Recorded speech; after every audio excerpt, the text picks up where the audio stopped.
This is Patrick. He is your classic staple houseplant, the Monstera deliciosa. You may have noticed he's rather large and indeed, quote unquote, a large form Monstera. That just means this gut of a lad was propagated from an already mature Monstera deliciosa, speeding ahead of the mature game and now sitting proudly within my living room. Now the problem is Patrick hasn't given me a new leaf in quite some time. I think it's not a problem up here, it's a problem in here. He's growing these crazy aerial roots out the side, back in on himself. A little telltale sign that he is definitely outgrown this pot. I'm gonna need a bigger pot, and I mean a bigger pot. I'm gonna put Patrick from this pot into this ginormous pot here. But I kind of need some soil to fill it. So let me just, a little second here. Hello, is that Soil Ninja? Oh, you already got the memo. Ah, brilliant, okay. Oh, it's at my door already? Amazing, thank you. Right.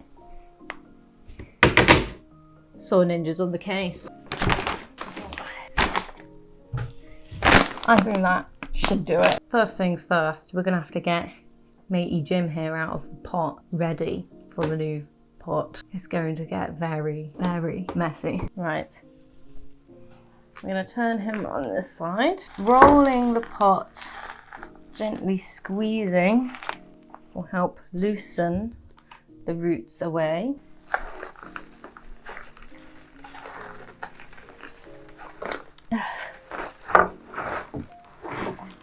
Oh dear, look at that. Full of roots. Ready for its new monstrosity of a pot. This soil is pretty good.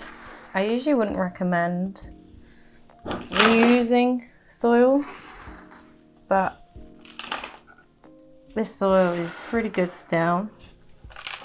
It's also very dry. So I know that he's also very thirsty. I don't really like wasting soil either. Let's see how many bags of the Soil Ninja it's gonna take to fill this pot. Bag number 1.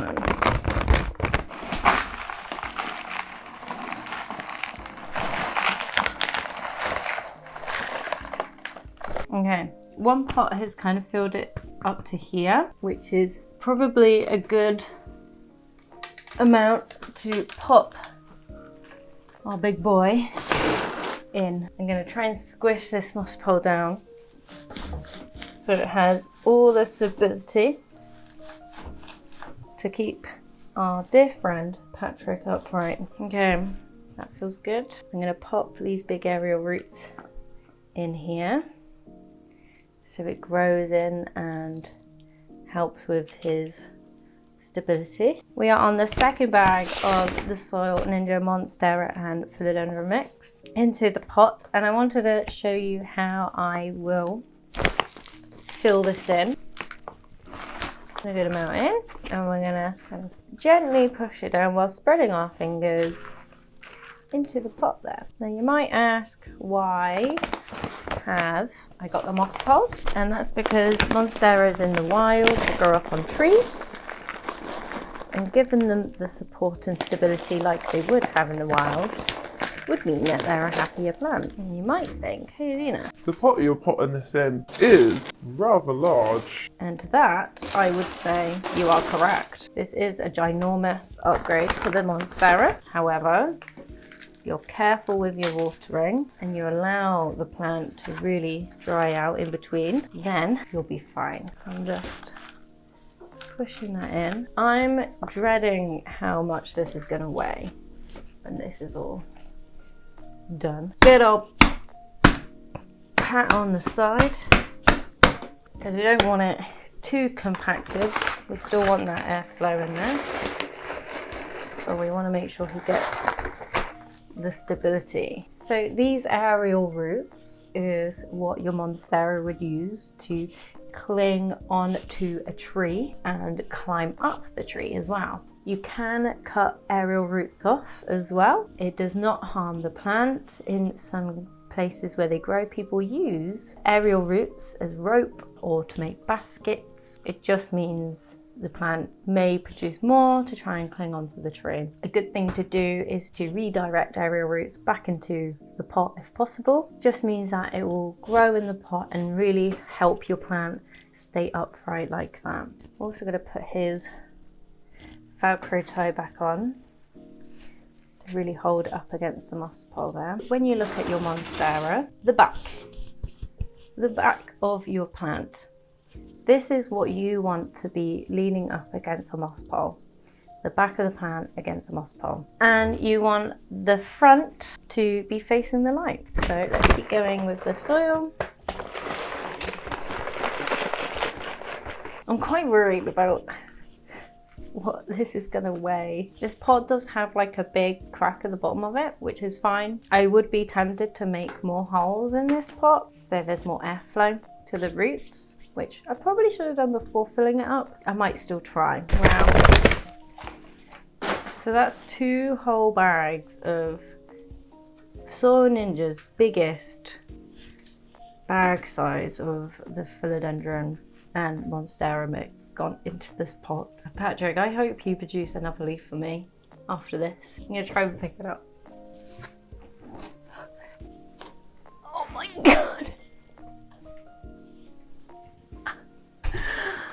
That is a workout. When you're taking care of your Monstera, if you think about them in the wild, they're on a tree, their lighting is going to be quite filtered through the tree canopy. So they're going to want that kind of similar lighting in your home. A lot of the time they can get called low light tolerant plants. If they go in this kind of space, they won't necessarily thrive, but they'll be okay. You definitely want to provide a Monstera with a good enough light. Doesn't want constant direct lights as it will burn under that. And then watering is just waiting for your Monstera to dry out.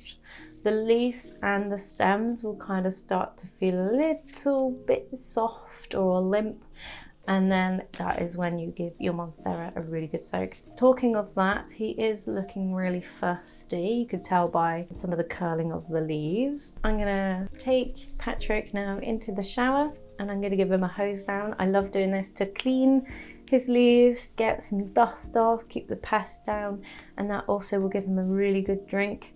Because there's a lot of soil here, I'm going to put a tub in the bath so all the soil doesn't go down the drain. We're going to go and do that next. Now he's in his new pot. God. Oh, you are heavy, Patrick. Oh my God.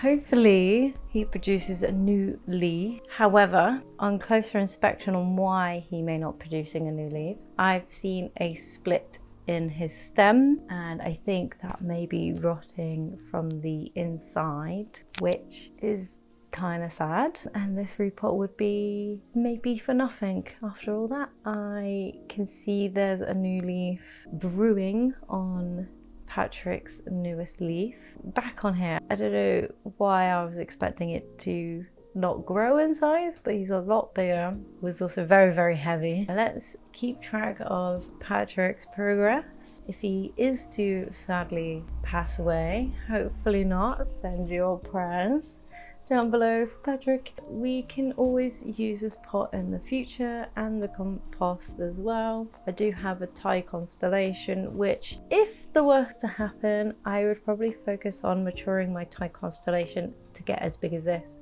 rather than having another Monstera Deliciosa. That was the biggest repot I've ever done. Really hoping he'll be okay and doesn't mind the pot change, but we will see. Thanks again for Soil Ninja for sending me some compost. Love you guys. Check them out. If you'd like to see how to repot your plants and go through a deep dive of repotting, you could check that video out here, and I will see you there. Bye, my lovers.